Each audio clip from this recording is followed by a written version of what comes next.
Welcome to The Spark, Medical Education for Curious Minds. We present the stories behind the people at UCSF and get to know the human being behind the professional. I'm Chloe Solis, a student in the School of Medicine. And I'm Paul Branfenbrenner. This season, we're sparking a new conversation across UCSF. Where do you find joy, meaning, or purpose in your work? Our guest today is Dr. Valerie Gribben. She's an assistant professor of pediatrics over at the San Francisco General Hospital and a coach in the clinical microsystems clerkship, which you and I have talked about a lot in this podcast, Paul. In addition to that, Dr. Gribben has published a series of books about fairy tales. She actually wrote some of these before she even got to medical school and finished up the trilogy of novels while she was in medical school. And she and I, in this episode, talk a lot about her love for fairy tales and storytelling as it relates to her educational background as an English major and later as a pediatrician. And we were talking a little bit earlier about kind of what the scene was like at this interview, and it sounded just surreal. Can you set the scene for the listener? I reached out to Dr. Gribben saying, hey, I'd really love to interview you for this podcast. She thankfully agreed, and we decided to meet at a donut shop, of all places, which ended up being great. We met at this, picture like a corner store donut shop on a sunny day in San Francisco. We buy our donuts at the front and then walk through the restaurant to the back patio where there's an outdoor garden. And it was like something out of one of her fairy tale novels. Like there were vines and leaves climbing up the walls of this fence. There were beautiful flowers everywhere. The birds were chirping. There might have even been a butterfly. I don't know. And there were people sitting, at the table right next to us, just enjoying their morning coffee with donuts. And it really just felt like a nice conversation to be having with a friend rather than, this doctor who you see as being, such a mentor figure to you. It just felt like having a chat with a friend, which I loved. Yeah. So apologies to the listener in advance if you hear some coffee cups clinking or some people shouting in the background. That's because we were outdoors having a good time at that patio. Yeah, just imagine yourself sitting there next to Chloe and Dr. Gribben. And without further ado, here is our interview with Dr. Valerie Gribben.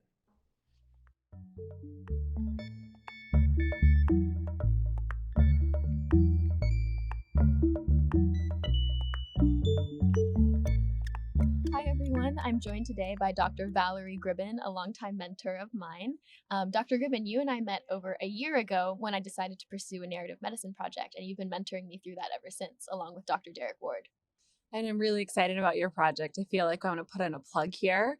Wow. Basically, it's about getting the life stories of hospitalized patients, and you're working specifically in the orthopedic unit over at Mount Zion, and some really interesting innovations using Zoom recordings to actually interview the patients and actually put it in their chart so that the whole team can really find out the patient's story, not just the problem list. Yeah, exactly. I feel like that's so important, getting to know who the patient is behind all the lab values and the charts and everything. So yeah, it's been super exciting.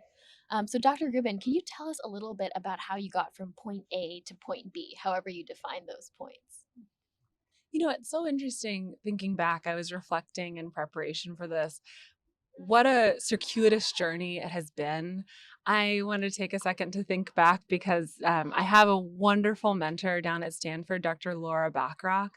And one of the great things that she did was during my residency program, everyone was having these nights where it was like the cardiology interest group night, the gastroenterology interest group night, the rheumatology interest group night.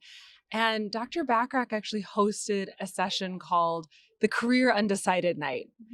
And I think that one of the really powerful aspects from that is that I remember when I was a medical student and then like a resident, an intern, I always felt like people's lives were so straightforward that like you would look at these attending physicians and it seems like they had everything going on and you would just think that they had it all planned. And one of the wonderful parts about this Career Undecided Night was you actually got to see a peek behind the curtain, behind the CV, and people talked about their real life journeys. And it's full of like heartbreak and romantic love and career decisions based on family and money and all these interesting things. And it was fascinating because when you really unraveled all these people's lives and you thought that it was just such a straightforward pathway, it really is a journey. Yeah. And so when I think about your question, how do you get from point A to point B? Like the first thing I'd say is like, it's no matter how planned out things are in medicine, it's never a straight road. So, gosh, I was born in Austin, Texas, but my mom is from Fresno's Chinatown. My dad is a Boy Scout from the cornfields of Kansas. I should say wheat fields. And they met at Berkeley in the 70s, and they moved all around. They were in Oregon. They were down in Austin where my brother and I were born, and then they moved to Montgomery, Alabama. So I actually spent all of my formative years really growing up in Montgomery, Alabama, and traveling a lot. So we would take these long car trips across the country and really go visit friends and family, and come back to Alabama. And I think that it gave me a great interest in like traveling and meeting new people. And then when it came time to go into medicine, I ended up interviewing all over, which was a fantastic experience. Yeah. It was really challenging, but I feel like traveling on my own to all these different spots was really interesting. But I was part of the early medical school acceptance program at University of Alabama at Birmingham, run by Dr. Gregory Pence, who is a mentor of mine. And then we, after you kind of get a slot in medical school, I was an English major. It was really wonderful. And then I got to look and see like, where do I want to go? So I ended up interviewing everywhere and ended up at Stanford for pediatrics. So did residency there, stayed on for chief year. Then I moved to St. Louis for a year because I worked as a hospitalist it was a wonderful experience. One of my best friends came from there. And that's one of those things where like I finished chief year. I wasn't sure if I wanted to do a fellowship. And my brother was working in St. Louis at the time. At Barnes Jewish, and he said, he's med peds trained. He's like, I met the most wonderful pediatricians here. So I went and I interviewed, and they promised a mix of outpatient, ED, nursery, and it was just really appealing as a new graduate. So I moved there, and I'm always telling when I have like mentees, I'm always like, don't be afraid to move. Like I was young, I was single, decided to move to St. Louis, signed the contract, super excited. And then just a few months later, I met the man who would become my husband. So like I signed on the dotted line, super excited, and then met this guy, and things started getting really serious. So after a year in St. Louis, which I really loved, I ended up moving back to the Bay Area and coming to UCSF. And I've been working at UCSF at San Francisco General ever since. So it's been 5 years, just celebrated our 5-year anniversary. Yay. Congrats. And so it's just I think back like, at the time when I was that resident, seeing these attendings share their stories, I was like, yeah, but, medicine is like a academic treadmill. It's like one step after another. And I think that when you ask this question, how do you get from point A to point B, it's a really roundabout way. Yeah. But it's kind of cool whenever we look back, the path seems kind of straightforward, but I'm sure at the time it didn't seem that way necessarily. I mean, I think that I encourage people to jump. I think that it's the way that I try to live life is like you get as much data as you can, but then at a certain point you just jump and follow your heart. Followed my heart to St. Louis, followed my heart back from St. Louis. But met just like wonderful people along the way. I feel like I'm really, really grateful to work in pediatrics because I feel like they're wonderful colleagues. Like we talk about joy and meaning in medicine. I think part of it is who are you working with, like side to side, day in, day out, these long shifts, like who are you going into the hospital with? Who are your people? Yeah. That's what I've heard some attendings say. That's actually a perfect segue into this season's question, which is how do you find joy, meaning, or purpose in medicine? And it sounds like some of it is due to your colleagues and what they bring to your work experience.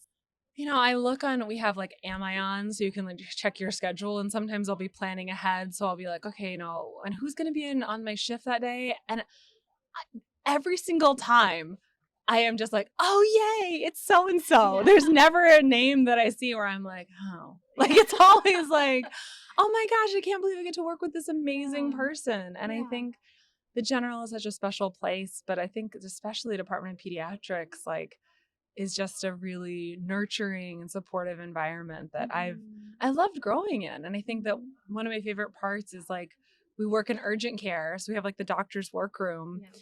And there's a huge variety of trainees. We have medical students, NP students, PA students, family medicine residents, pediatrics residents, other attendings. And I always joke to everyone, I'm like, if you ever have a question, kind of just turn to the room and ask your question, and someone will know the answer. Like, so it's really collaborative and just really special to work there. I love everyone I work with. Yeah, it's like as soon as you go into the workroom, it's like a brighter day. Oh, it's like, yeah. Feels good. Yeah. And you just see them. And even though, we're all masked up, you get to like see the joy in people's eyes. And I think that, really speaks to the other part of it, which is the patients you work with. And I feel like that I've been doing a little bit of writing, former English major. I've been doing a little bit of writing about this even before you approached me about this, like joy in medicine, because I was really trying to reflect what is meaningful, what is true, what keeps you going day in and day out. And I have to say, like, patience. I did a little bit of like wellness stuff when I was a chief, and it kind of made me be like, oh, I don't think that I can do wellness things anymore. But because everyone defines wellness so differently. Everyone is going to answer this question totally differently. And I think that the wonderful part is appreciating that my joy is not your joy, is not her joy, is not his joy, is not their joy. Like, everyone defines things differently and defines meaning differently.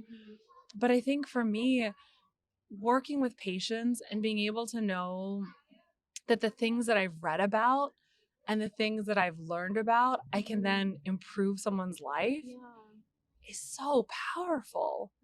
Because I think I recommend everyone be an English major, frankly. When, I was at University of Alabama at Birmingham for my undergraduate degree. And I've been communicating with some of my professors there, and I've just been saying thank you, because being an English major teaches you to do close reading. It teaches you to pay attention to details. It teaches you to pay attention to language.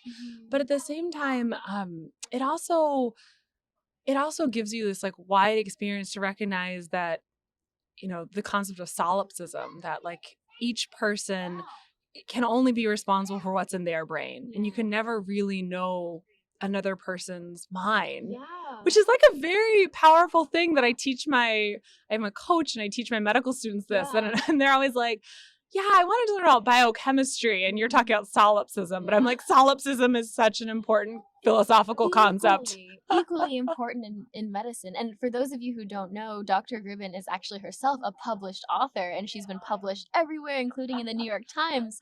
And when we first met, you shared this piece with me, I think about a time when you were talking to a pediatric patient, and their mother, remind me of the details if I'm getting this wrong, but the mother, you managed to sort of, elicit from her that the reason she was so stressed about her child's condition was that she had another child who had similar symptoms, and it turned out to be a very, very serious illness. And that was something that you pulled out because you were able to like read between the lines.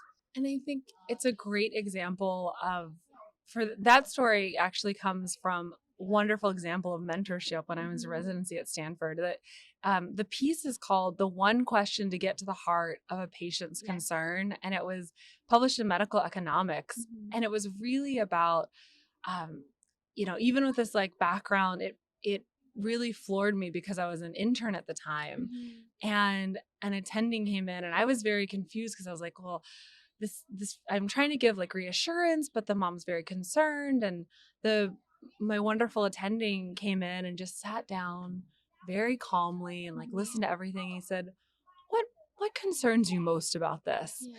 And then she says, well, and then he says, and why does that concern you? And the mom was like, well, she was sharing that the previous child had actually had a CNS leak, like a cerebral spinal fluid leak that had just been diagnosed as like a runny nose and like a viral infection.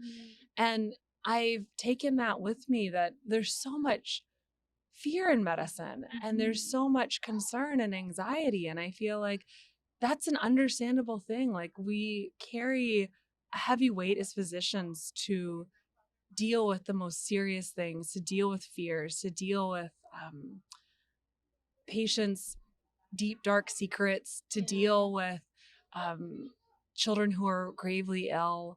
And it's something that's like very serious. And I think that that's why I really value, I know when I have a good medical student, when they truly care. I always say, like, I can teach you the pathophysiology. I can show you the resources to learn the guidelines. You know, whether or not you genuinely care about someone, if you want to take the extra time to get to know them, like, that's something that I look for in my students as like the fundamental thing for a physician, is to really care, to care as much as if it were your family member for every single patient, because it is someone's family member. And as a person, like, they deserve someone, they deserve a doctor who is thinking seriously about it, who challenges themselves to learn and to grow. And I was struck by that because I just finished, we were chatting earlier that I just finished my pediatric hospital board medicine. And it was my exam. And it was fascinating because I hadn't studied for a board exam in like over 7 years or something. Like, it'd been quite a long time. And our pediatric medicine exam is now like open book. So we don't have to do the like, so it was kind of fresh for me to be like, oh my gosh, I feel like I'm back taking step one. I'm making flashcards, I'm doing prep questions. And it actually made me, it was kind of getting back to that idea of like, in an English degree and things like that, it can kind of open your eyes to these things. But how exciting in medicine that I could read about a condition and then take the things that I've read and apply it to a patient. Like, to me, that's what makes medicine so special, is that like what you're reading about, what you're studying directly impacts people's lives. And I mean, I'm sure my family's not exempt. Like, there are many serious medical conditions that have been in my family, my friends' families. I've been in the hospital. Other people have been in the hospital. I've been the bystander. I've been the partner. I've been the, like, however it works, like, everyone runs into that time when you are not the doctor. You are on the other side of the clipboard and you are the patient. And you want a doctor who really cares and who really tries and is always trying to like get better and stretch themselves. And so I think I always tell my students, like, a growth mindset is the number one way that I think you can find meaning in medicine. And by a growth mindset, I mean not having like a fixed things are black and white, but having this idea that you're always growing, you're always learning. No matter how much you know, there's more to know. And I think that's part of being an attending, is the humbleness to be like, oh, wow, I don't know. Let's look this up. Let's ask other people. That reminds me of Michelle Obama's book, Becoming. There's like always room to grow. Yeah. It's so true that you never, and I think that's the wonderful part about medicine, is like, I was studying for this exam, the things that they teach you in medical school. Oh, that's old practice. Now there are new biologics that have been invented. There are new scientific breakthroughs. And the idea that being constantly trying to improve your practice and constantly looking for ways to grow is what makes every day really exciting. I don't know. At least personally, I never get bored in medicine. I feel like there's no way to get bored with like what you see in the world. I think people often think of medicine as this like old school thing compared to like, let's say, tech, where there's like, in tech, it's always like, there's always something new. Like, that thing that you learned yesterday is obsolete now. But I think the same is true in medicine, because we learn in first year, like, oh yeah, these are the drugs that we used in the 90s, but now these are the drugs we use in the 2020s. And then 10 years from now, that will be obsolete. So I feel like you always have to keep learning and keep being open to things that change. And I have to say, applause for the researchers who are making these breakthroughs. Like, applause for people who are running these studies and trying to answer questions. And, I don't do bench research, but I have so much respect for our colleagues who are doing like these like large RCTs, who are trying to be like, how do we improve this? How do we solve this? That's just exciting to me, that like, the things that were just in pediatrics, like the whole field of neonatology is basically just grown by leaps and bounds the last 20, 30 years.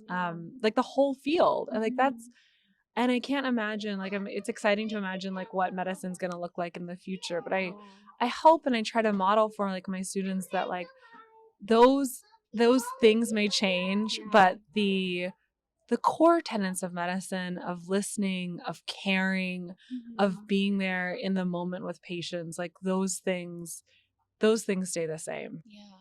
Yeah. We've talked a lot about the future of medicine. I'm kind of curious about your take on the past.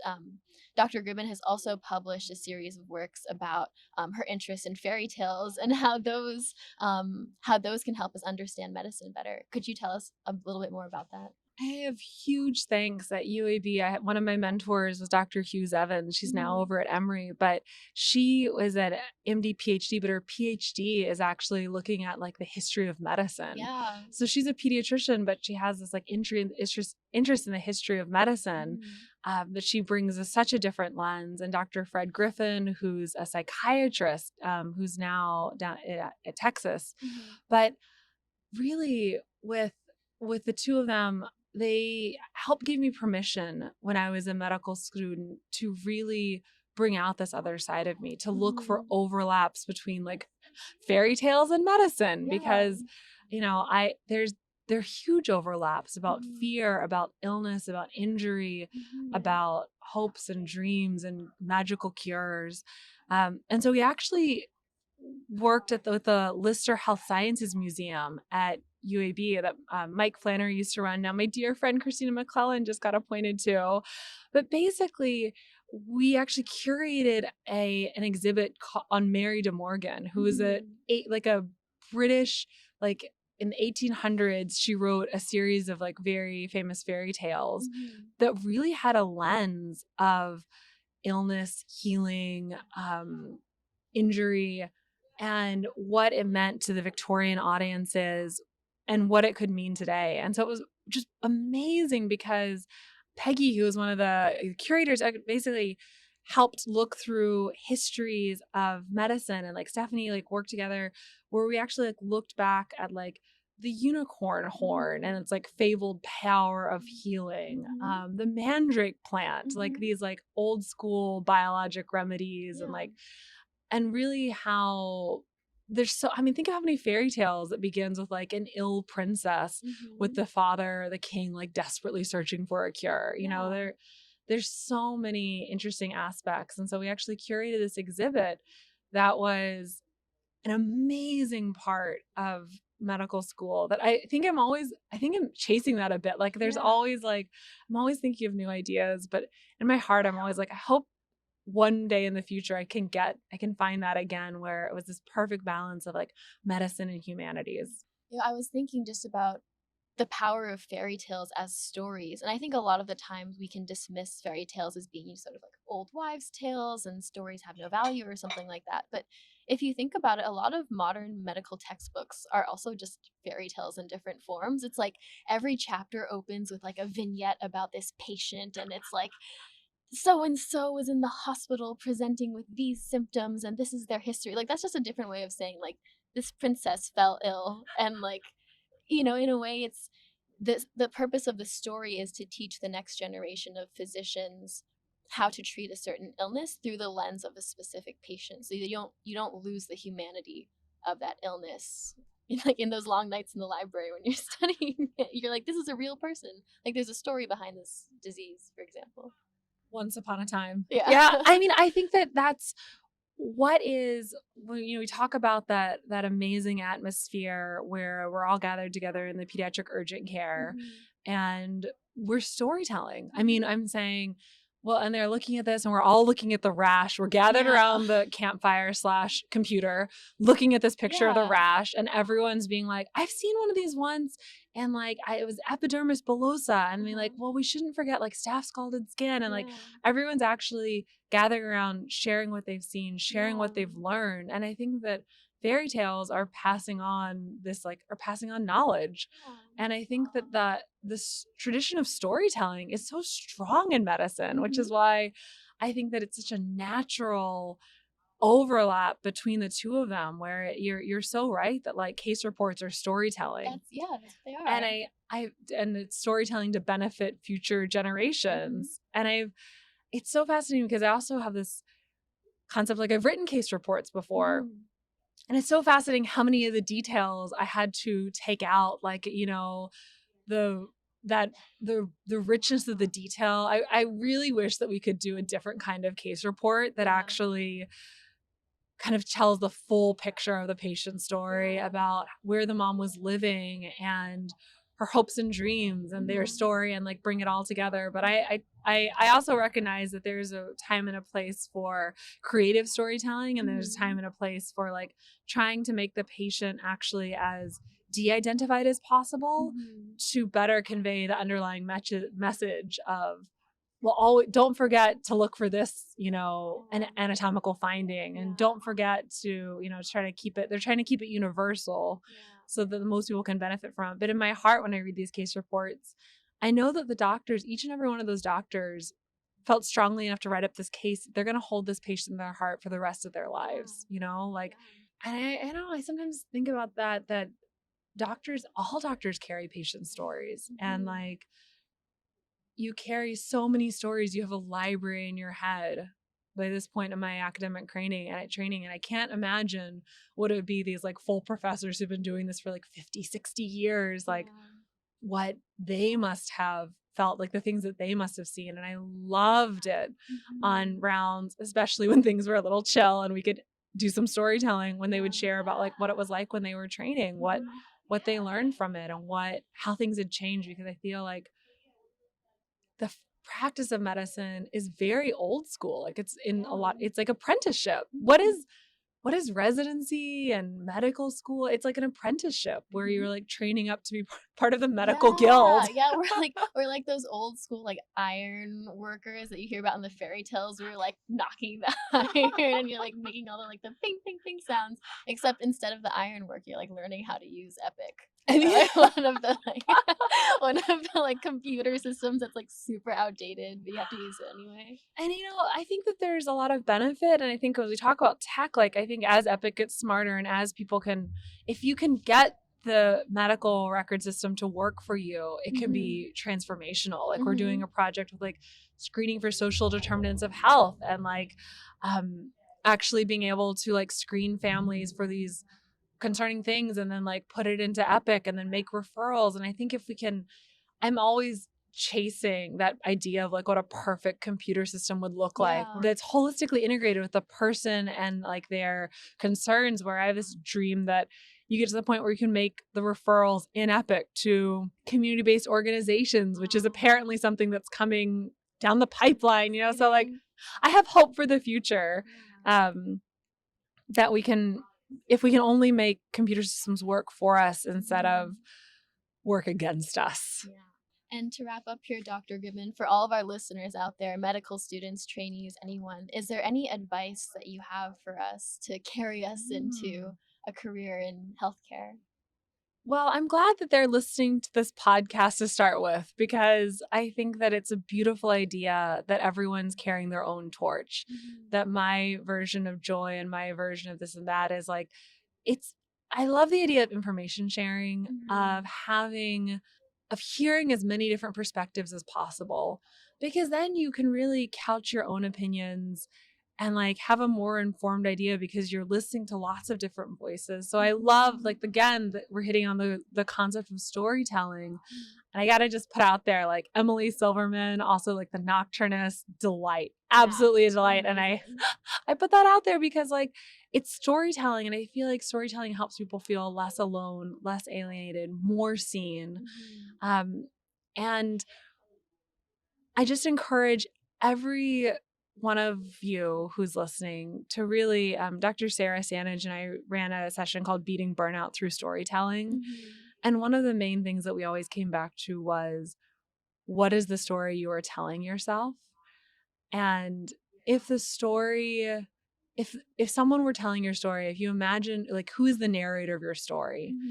And I think that a lot of doctors have a tendency to be self-critical as a double-edged sword of perfectionism, of that previous thing that I was talking about, the drive and the interest and the challenging. And so I guess I want to end with like a little bit of like the joy of like taking stock of where you are in life and being thrilled that you're on this journey and that you've come so far. Wherever you are, you have come really far on this journey. And I think I just want to end on like the positive note of recognizing that if you're the narrator of your own story, like, I hope you're telling yourself a good one. Yeah. All right, y'all. I hope y'all heard that. Be the narrator of your own story. Thanks so much, Dr. Gribben. Thanks for having me today.